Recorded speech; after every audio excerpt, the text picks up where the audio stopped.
السلام علیکم ورحمۃ اللہ وبرکاتہ۔ Welcome to learning Quran. Learning Quran میں خوش آمدید۔ اور یہ قرآن پاک کی ٹرانسلیشن کا سلسلہ ہے جو الحمدللہ سورۃ المعارج سے ہم مکمل کر چکے ہیں، سورۃ نوح ہمیں اسٹارٹ کرنی ہے۔ طریقہ کار وہ یہ سمپلسٹ اینڈ ایزیسٹ وے کے اندر قرآن پاک کی translation word by word then as a whole, اور اس کے ریفرنس ٹو دا کانٹیکسٹ کے اندر، یعنی کہ شان نزول جو آیت کا ہے اس کو ہم دیکھتے ہیں، اور اس کے ریفرنس میں کوئی حدیث مبارکہ جو کوٹ کی جاتی ہے اس کو ہم دیکھتے ہیں۔ تیسر القرآن یوز کر رہے ہیں ہم اس کا، جس سے قرآن پاک کی تفسیر، قرآن پاک کی ٹرانسلیشن ریڈ کریں۔ تیسر القرآن بائی عبدالرحمن، مولانا عبدالرحمن کیانی۔ چلیے اسٹارٹ کرتے ہیں۔ سورۃ نوح، جیسا کہ نام سے ظاہر ہے سورۃ نوح، اس کے اندر سارا حضرت نوح علیہ السلام اور ان کی قوم کے بارے میں ڈسکس کیا گیا ہے سارا کچھ۔ حضرت نوح علیہ السلام نے 950 سال تک اللہ تعالیٰ کی تبلیغ دین کا کام کیا انہوں نے، لیکن پھر بھی بہت کم لوگ تھے جو ایمان لانے والوں میں سے تھے۔ 950 سال تک جب حضرت نوح علیہ السلام بہت زیادہ تھک گئے، پھر انہوں نے اپنی قوم کے لیے دعا کی۔ اللہ پاک نے حضرت نوح علیہ السلام کو ایک کشتی بنانے کا کہا، بڑی سی کشتی بنانے کا کہا۔ اب جب حضرت نوح علیہ السلام وہ کشتی تیار کر رہے تھے تو حضرت نوح علیہ السلام کی جو قوم تھی وہ مذاق اڑاتے تھے آ کے ان کا۔ خیر چونکہ حضرت نوح علیہ السلام کو اللہ پاک نے حکم دیا تھا، اس لیے حضرت نوح علیہ السلام کشتی تیار کرتے رہے، اور جب ان پہ عذاب کا وقت آیا تو حضرت نوح علیہ السلام، وہ جو کشتی میں جتنے لوگ تھے، یعنی کہ جو پیروکار تھے، جو اللہ کو ماننے والے تھے اور اللہ کے نبی پر ایمان لانے والے تھے، یعنی حضرت نوح علیہ السلام کے اوپر، تو ان سب کو حضرت نوح علیہ السلام نے اللہ کے حکم سے کشتی پر سوار کر لیا۔ اور وہ کہتے ہیں اتنا شدید طوفان تھا کہ پہاڑ تک ڈوب گئے تھے، اتنا زبردست قسم کا سیلاب کی طرح ان کے اوپر طوفان آیا تھا، اور کشتی کو اللہ کے حکم سے وہ اڑتی رہی، پانی کے اوپر چلتی رہی، اور اللہ تعالیٰ نے اپنے نیک بندوں کو بچا لیا۔ فردر ڈسکس کرتے ہیں، دیکھتے ہیں اللہ پاک کیا فرما رہے ہیں اس کے اندر، کیونکہ مختلف مقامات پر سورۃ نوح کا ذکر ہو چکا ہوا ہے۔ قرآن پاک میں کافی مقامات پر اس کا ذکر، حضرت نوح علیہ السلام اور ان کی قوم کے بارے میں کافی ذکر ہو چکا ہے۔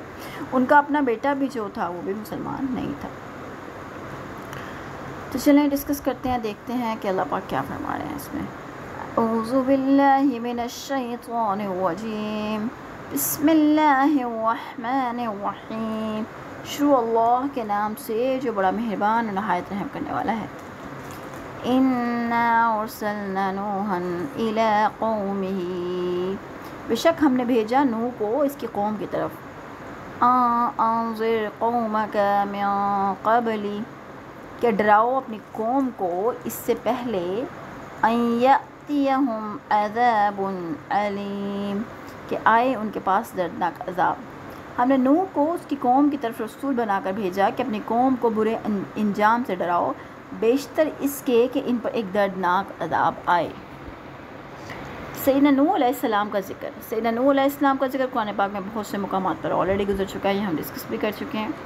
یہ صورت پوری کی پوری آپ کے ذکر پر مشتمل ہے، یعنی حضرت نوح علیہ السلام اور ان کی قوم کے بارے میں سارا ذکر ہے اس صورت کے اندر۔ اس صورت میں حضرت نوح علیہ السلام کی زندگی کے پورے واقعات مذکور نہیں ہیں، بلکہ اس کا اکثر حصہ سیدنا نوح علیہ السلام کی اپنی قوم سے سیدنا نوح علیہ السلام کے اپنے پروردگار سے فریاد اور دعاؤں پر مشتمل ہے۔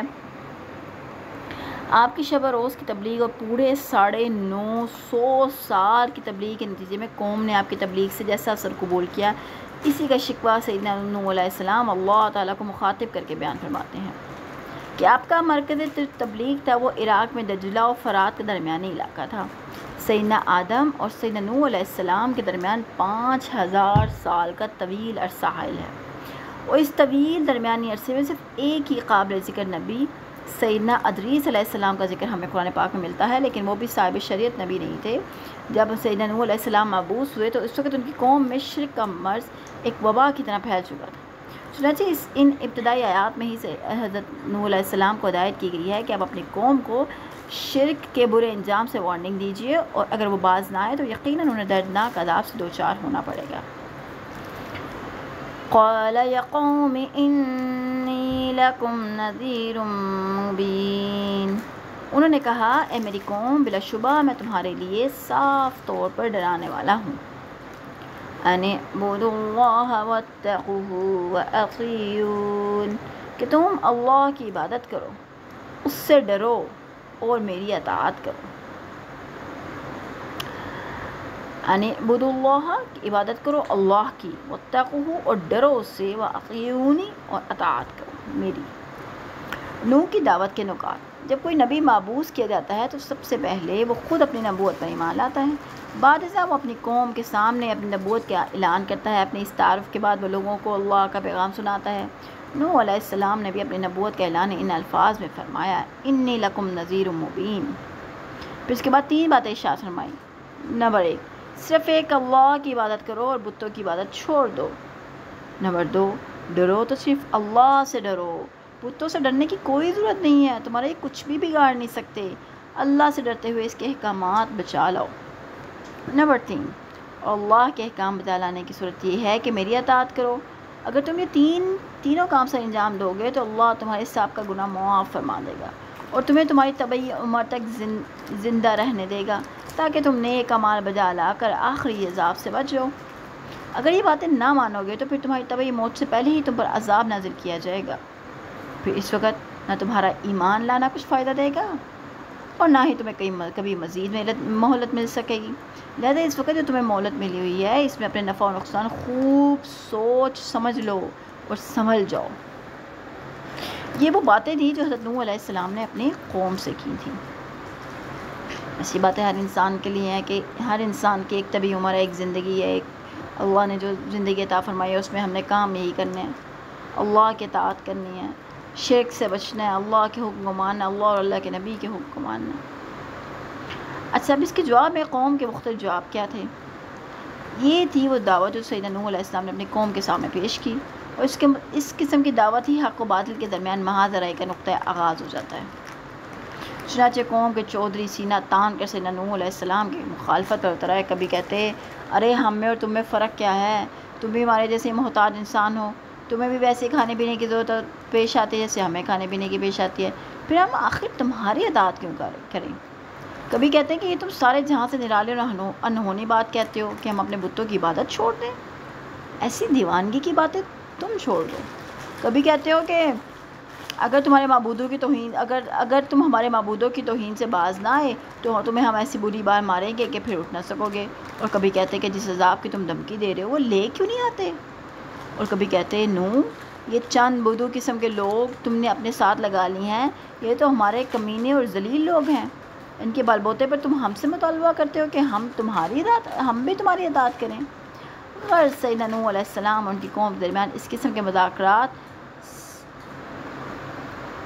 900 سال پر محیط ہیں، 800-900 سال پر محیط ہیں، جن کو اس مقام پر نظر انداز کیا گیا ہے۔ اس طویل مدت کی تبلیغ کا جو نتیجہ سیدنا نوح اس کی سمجھ میں آیا وہ ان الفاظ میں اپنے پروردگار کے سامنے پیش کرتے ہیں۔ نیکسٹ آیت دیکھتے ہیں، یغفر لکم من ذنوبکم ویؤخرکم، بخش دے گا تمہارے لیے تمہارے گناہوں میں سے اور مہلت دے گا تم کو الی اجل مسمى، مقررہ وقت تک، ان اجل اللہ، بے شک اللہ کا مقرر کیا ہوا وقت، اذ جاء، جب آ جاتا ہے، لا یؤخر، تو ڈھیل نہیں دی جاتی، تاخیر نہیں کی جاتی، لو کنتم تعلمون، اگر تم جانتے ہو۔ حضرت نوح علیہ السلام جب اپنی قوم کو دعوت دے رہے ہیں کہ تم اللہ کی عبادت کرو، اس سے ڈرو، میری اطاعت کرو، تو پھر اللہ وہ آگے یہ فرما رہے ہیں، مطلب اللہ پاک یہ فرما رہے ہیں کہ حضرت نوح علیہ السلام نے اس طرح کہا، وہ تمہارے گناہ معاف کر دے گا، یعنی کہ اللہ تعالیٰ تم لوگوں کے گناہ معاف کر دے گا اگر تم لوگ ایمان لے آؤ گے، اور تمہیں ایک مقررہ مدت تک مہلت دے گا، اور جب اللہ کا مقرر کیا ہوا وقت آ جائے تو اس میں تاخیر نہ ہوگی۔ کاش یہ تم یہ بات جان لو۔ قال رب انی دعوت قومی لیلا ونہارا، نوح نے عرض کیا، اے میرے پروردگار، میں نے اپنی قوم کو رات دن دعوت دی، فَلَمْ يَزِدْهُمْ دُعَائِي إِلَّا فِرَارًا، مگر میری دعوت سے ان کے فرار ہی میں اضافہ ہوا، یعنی میں نے اپنی امکانی حد تک لوگوں کو تیرا پیغام پہنچانے میں کوئی کسر نہیں چھوڑی، حتیٰ کہ دن رات ایک کر دیا، مگر یہ قوم کچھ اس قدر ضدی واقعہ ہوئی ہے کہ ہر ضدی بات کا الٹا ہی مطلب لیتی ہے۔ میں نے جتنی بھی کوشش کی کہ انہیں اپنے قریب لا سکوں، اتنا ہی یہ مجھ سے دور رہنے اور بھاگنے کی کوشش کرتی ہے۔ سورۃ نوح کی 6 آیات ہم نے مکمل کر لی ہیں، انشاءاللہ نیکسٹ ویڈیو میں دیکھتے ہیں۔ چل دین ٹیک کیئر، اللہ حافظ۔